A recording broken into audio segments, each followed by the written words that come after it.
Assalamu alaikum, dear kids. I hope that you all are doing well.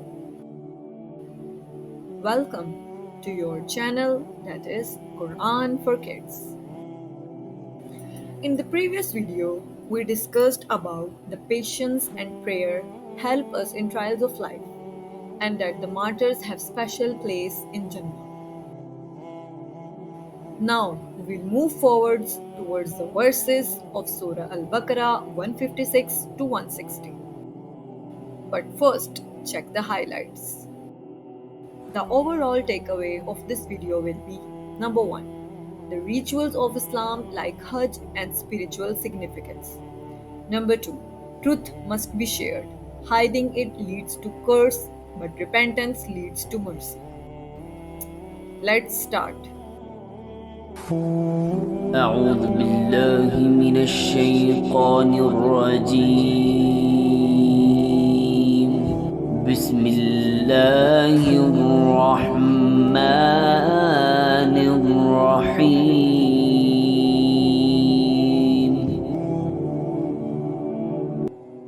الذين إذا أصابتهم مصيبة قالوا إنا لله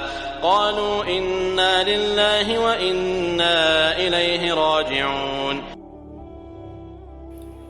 Who, when disaster strikes them, say, "Indeed we belong to Allah, and indeed to Him we will return." This verse is a gem for believers, as in the previous verses Allah said to seek help from prayer and patience in difficult time of life. But in this verse, Allah teaches us another short and easy verse. He is saying that whenever there is difficulty in your life, recite this verse. That is, Inna lillahi wa inna ilayhi raji'un, which means, indeed we belong to Allah, and indeed to Him we will return. This verse teaches us that everything in this world is temporary. The tests and trials we face in this dunya is just for a little time. This dunya and everything in this world is of Allah. So, whenever you face any difficulty, recite this dua. It will give you calmness and strength that Allah is the creator of every trial, and indeed He is the one who will solve it. This should be the attitude of a believer towards difficulties. أولئك عليهم صلوات من ربهم ورحمة وأولئك هم المهتدون. Those are the ones upon whom are blessings from their Lord and mercy, and it is those who are rightly guided. Now Allah is saying that whoever will do patience in the difficult time, he will be rewarded with guidance and will attain rewards in the world hereafter. Indeed, trials are a mean to attain Allah's closeness. Right guidance comes through faith and patience. إن الصفا والمروة من شعائر الله فمن حج البيت أو اعتمر فلا جناح عليه أن يطوف بهما ومن تطوع خيرا فإن الله شاكر عليم. Indeed, as Safa and Al-Marwa are among the symbols of Allah. So whoever makes Hajj to the house or performs Umrah, there is no blame upon him for walking between them. And whoever volunteers good, then indeed Allah is appreciative and knowing. This verse freshen up the incident in the time of Prophet Ibrahim. This is the story behind the ritual in Hajj and Umrah.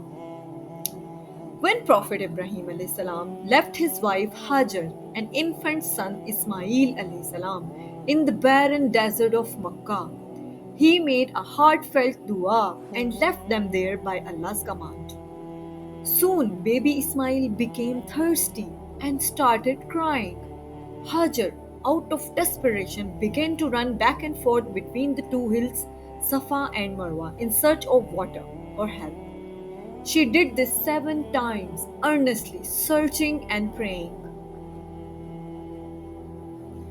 Finally, as she returned to her baby, she found that a spring of water has gushed forth under Ismail's feet. This became the famous Zamzam water. This is the origin of the tradition of the Sa'i, the walking between Safa and Marwa. Therefore, when a person performs the Hajj or the Umrah, he must walk between them. But why Allah emphasized on this ritual? In the older times, there was also the ritual of Hajj in the time of Prophet Ibrahim.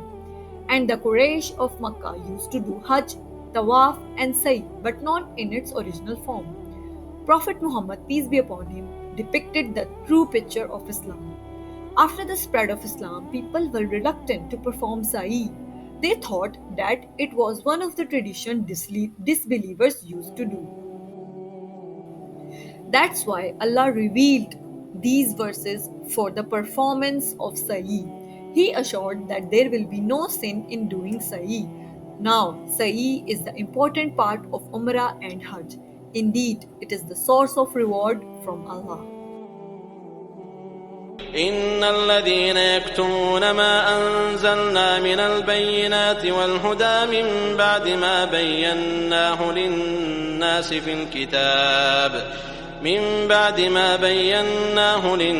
في الكتاب أولئك يلعنهم الله ويلعنهم اللاعنون. Indeed, those who conceal what we sent down of clear proof and guidance after we made it clear for the people in the scripture, those are cursed by Allah and cursed by those who curse.